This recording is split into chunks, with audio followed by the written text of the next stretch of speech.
सारा वीडियो सारा क्वेश्चंस को आप एकदम रट लीजिए, ठीक है, और पीडीएफ भी ले लीजिए। चलिए अब हम लोग क्वेश्चन नंबर 1 से स्टार्ट करते हैं। क्वेश्चन नंबर 1 है, which one of the following is non crystalline और एमोर्फस इन नेचर। यानी कि निम्नलिखित में कौन सा रवाहीन या क्रिस्टलीय प्रकृति का है। तो इसमें से कौन सा है, तो ग्लास जो होता है ना, ग्लास यानी कि शीशा। तो ऑप्शन 4 जो है सही उत्तर हो जाएगा। उसके बाद अगला क्वेश्चन हम लोगों का 2 नंबर क्वेश्चन है, an ionic compound has BCC structure with atom A, ठीक है, with atom A occupy the corner of the unit cell and B at the body centre. The formula of an ionic compound is. तो the ionic compound का जो formula हो जाएगा वो हो जाएगा ए इंटू में बी। तो ऑप्शन 1 जो है इसका सही उत्तर हो जाएगा। उसके बाद अगला क्वेश्चन हम लोगों का इसको हिंदी में देख लीजिए। एक आयोनिक यौगिक की अंत केंद्रीय घनीय संरचना जिसमें कोनों पर ए परमाणु है, ठीक है, उपस्थित है, कोनों पर ए परमाणु उपस्थित है, जबकि बी परमाणु एकक कोष्ठक के अंत केंद्र पर है। उसके बाद आयनिक यौगिक का सूत्र होगा, तो आयनिक यौगिक का जो सूत्र ये वो हो जाएगा ए इंटू बी। तो ऑप्शन ए इसका सही उत्तर। उसके बाद अगला question, the molarity of the solution containing 5 gram of NaCl in 500 ml of aqueous solution. यानी कि 500 ml में 5 ग्राम NaCl को घोला जा रहा है, ठीक है। यहाँ पे देख सकते हैं उस विलयन की मोललता क्या होगी जिसमें 500 ml के जलीय विलयन में 5 ग्राम NaOH घोला है। तो इसका जो जलीय विलयन होगा ये हो जाएगा 0.25 M, यानी कि ऑप्शन 3 जो है इसका सही उत्तर हो जाएगा, ऑप्शन 3। उसके बाद अगला क्वेश्चन हम लोगों का 4 number, relative lowering in vapour pressure is equal to. यानी कि ये किसके मतलब कि विलय के वाष्प दाब में अपेक्षित अवनमन बराबर होगा। तो ये किसके बराबर हो जाएगा, तो ये जो है विलय के मोल अंश के बराबर हो जाएगा, यानी कि मोल फ्रैक्शन ऑफ सेल्ट के बराबर हो जाएगा। तो ऑप्शन 3 जो है इसका सही उत्तर हो जाएगा। उसके बाद अगला प्रश्न 5 नंबर है, the charge required for the reduction. यानी कि कितना चार्ज का जरूरी होगा जब 1 mole of Al3+2 Al is. तो कितना चार्ज का ज़रूरत होगा, तो 289,500 कूलम्ब चार्ज की ज़रूरत पड़ेगी। यानी कि मोल Al3+ का Al अपचयन के लिए कितने आवेश की आवश्यकता होगी, तो ऑप्शन 3 जो है इसका सही उत्तर हो जाएगा। उसके बाद अगला क्वेश्चन 6 नंबर क्वेश्चन है, the unit of cell constant is. यानी कि सेल स्थिरांक का मात्रक होता है। तो सेल स्थिरांक का जो मात्रक होता है सेंटीमीटर पावर में -1, ठीक है, पावर में -1। तो ऑप्शन 4 जो है इसका सही उत्तर हो जाएगा, ऑप्शन 4।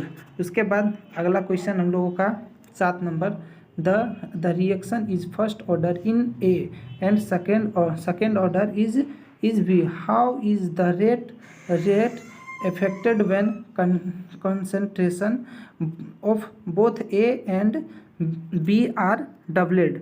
यानी कि एक अभिक्रिया ए के प्रति प्रथम तथा बी के प्रति द्वितीय कोटि की है। ए तथा बी दोनों की सांद्रता दुगनी करने से वेग पर प्रभाव पड़ेगा। तो वेग पर जो है वो क्या प्रभाव पड़ेगा, तो वेग पर जो है प्रभाव पड़ेगा इट इंक्रीजेज एट्स टाइम, ठीक है, ये जो इंक्रीज करेगा 8 टाइम बढ़ जाएगा, ठीक है, यानी कि इसमें 8 गुनी की वृद्धि होगी। उसके बाद अगला क्वेश्चन हम लोगों का 8 नंबर क्वेश्चन है, molarity of a reaction can not be. यानी एक अभिक्रिया की आणविकता डैश नहीं हो सकती है। तो किसकी और नहीं हो सकती, तो 0, ठीक है, 0 कभी भी नहीं हो सकती है। तो ऑप्शन 1 जो है सही उत्तर हो जाएगा। उसके बाद 9 नंबर क्वेश्चन है, विच of the following is aerosol. तो निम्न इसमें से कौन एरोसोल है, तो स्मोक जो है वो एक एरोसोल होता है। यानी कि निम्न में से कौन सा एरोसोल है, तो धुआं। तो ऑप्शन 1 जो है सही उत्तर हो जाएगा। उसके बाद 10 नंबर क्वेश्चन है, the process of settling of colloid particle is called यानी कि कोलाइड कणों के नीचे बैठ जाने का प्रक्रम कहलाता है, तो कोएलुगेशन कहलाता है। तो ऑप्शन 3 जो है सही उत्तर हो जाएगा, यानी कि सकंदन। ठीक है, उसके बाद अगला क्वेश्चन 11 नंबर है। क्लेमिन इज एन ओरे ऑफ, यानी क्लेमिन जो है ये किसका ओरे है? तो क्लेमिन जो होता है, क्लेमिन अयस्क है। तो क्लेमिन किसका अयस्क होता है? तो क्लेमिन जो है Zn का अयस्क होता है, यानी कि जिंक का अयस्क होता है क्लेमिन। उसके बाद अगला क्वेश्चन हम लोगों का 12 नंबर है। लिएचिंग इज अ प्रोसेस ऑफ, यानी लिएचिंग जो है, लिएचिंग ये किसका प्रोसेस है? यानी निछालन प्रक्रिया है। तो निछालन प्रक्रिया क्या है? तो वो कहलाता है सकंदन का। ठीक है, सकंदन। ठीक है, सकंदन। तो ऑप्शन 2 जो है इसका सही उत्तर हो जाएगा, कॉन्सेंट्रेशन। ठीक है, उसके बाद अगला क्वेश्चन हम लोगों का 13 number. Which of the following process is use from purification of nickel, यानी कि निकेल को ये करने के लिए इसका प्यूरिफिकेशन कौन सा होता है? तो मोन्स प्रोसेस। ठीक है, ऑप्शन बी, ऑप्शन 2 जो है मोन्स।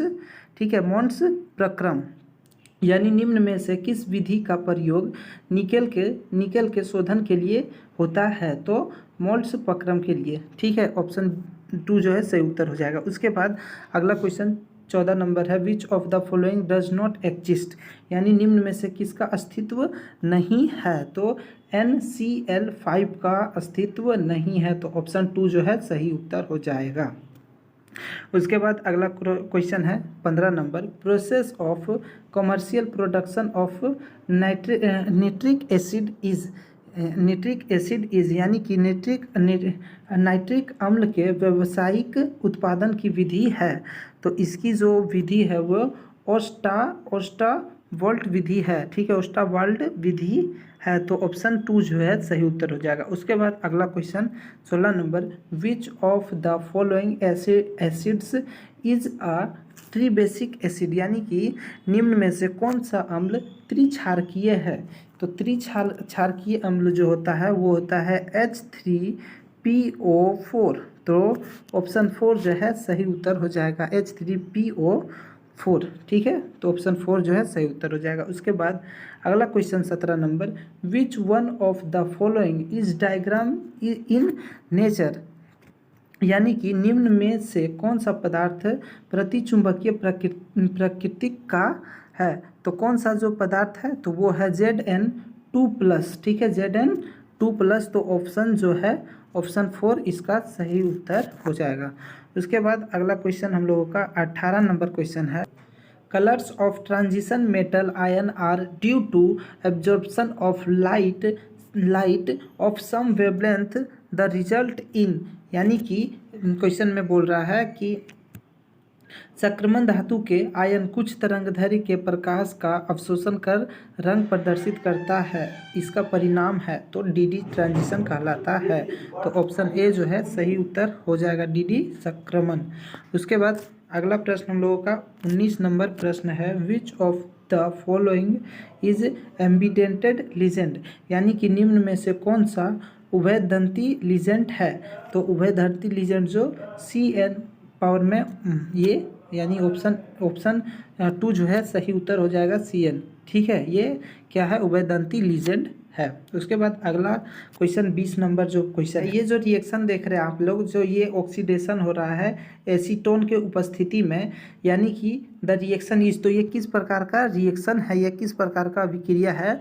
तो फिकेल्स्टीन रिएक्शन। ठीक है, तो ऑप्शन 2 जो है सही उत्तर हो जाएगा। यहाँ पे देख लीजिए आप लोग, जो एसीटोन के उपस्थिति में जो ये जो ऑक्सीडेशन हो रहा है, ये अभिक्रिया, ये किस प्रकार का अभिक्रिया है? तो फिकेल्स्टीन अभिक्रिया है। तो ऑप्शन 2 इसका सही उत्तर हो जाएगा। उसके बाद अगला प्रश्न हम लोगों का 21 number. Which of the following will react fast in SN2 reaction, यानी कि क्वेश्चन में बोल रहा है SN2 अभिक्रिया के प्रति निम्न में से कौन सा सबसे अधिक क्रियाशील है? तो सबसे अधिक क्रियाशील जो होता है 1-ब्रोमोपेंटेन। ठीक है, 1-ब्रोमोपेंटेन। तो ऑप्शन 1 जो है, ठीक है, पेंटेन 1-ब्रोमोपेंटेन, ऑप्शन ए जो है सही उत्तर हो जाएगा, यानी कि SN2 अभिक्रिया के प्रति निम्न में से कौन सबसे अधिक क्रियाशील है? अगला प्रश्न हम लोगों का 23 नंबर प्रश्न है।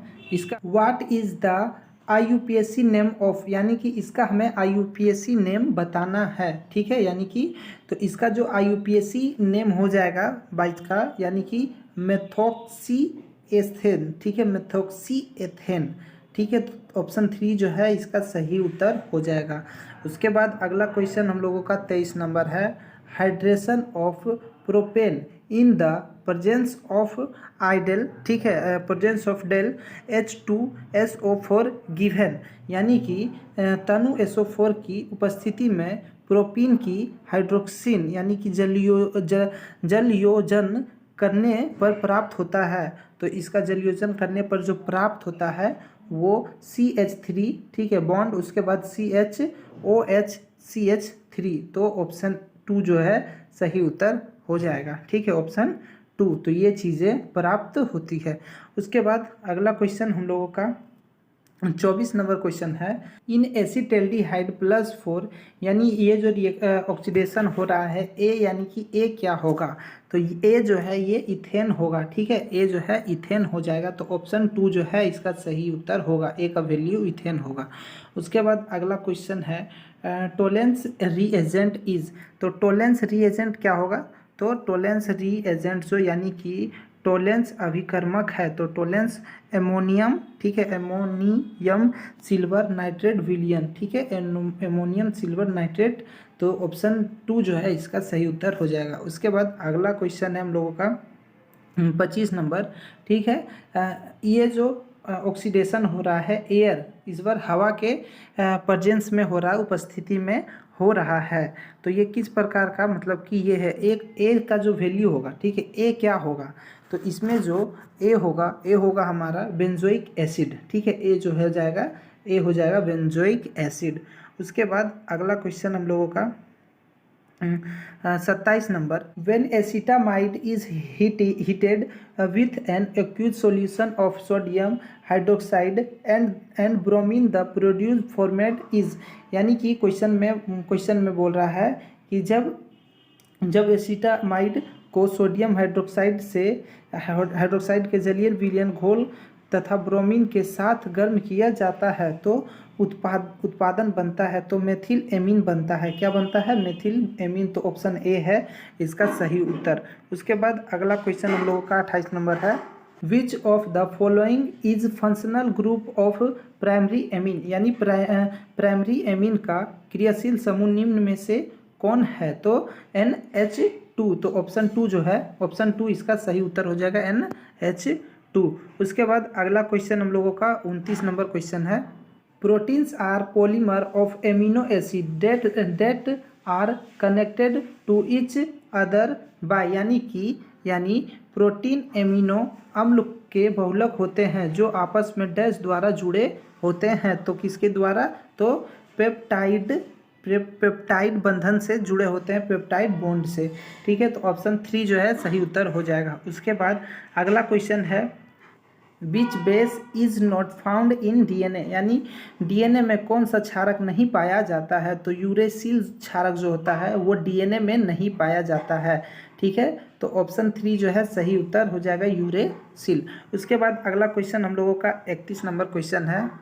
Rickets is caused due to deficiency of, यानी रिकेट्स किसकी कमी से होती है, तो रिकेट्स जो है विटामिन डी की कमी से होती है, तो ऑप्शन 4 इसका सही उत्तर हो जाएगा, विटामिन डी। उसके बाद अगला प्रश्न हम लोगों का 32 नंबर क्वेश्चन है।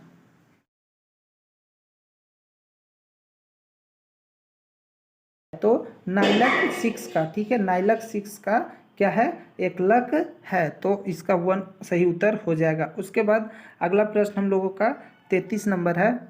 The element which is added to raw rubber is improved its physical property is, यानी अपरीकृत रबर के भौतिकी गुण में सुधार के लिए जो तत्व मिलाया जाता है वह है, तो इसकी भौतिक गुणों के सुधार के लिए सल्फर को मिलाया जाता है, सल्फर, तो ऑप्शन 2 जो है इसका सही उत्तर हो जाएगा। उसके बाद अगला क्वेश्चन हम लोगों का है 34 number. Which of the following is use has disinfectant, यानी कि निम्न में से किसको विसंक्रामी के रूप में प्रयोग होता है? तो 0.2% फेनोइल का, ठीक है, 0.2% फेनोइल का।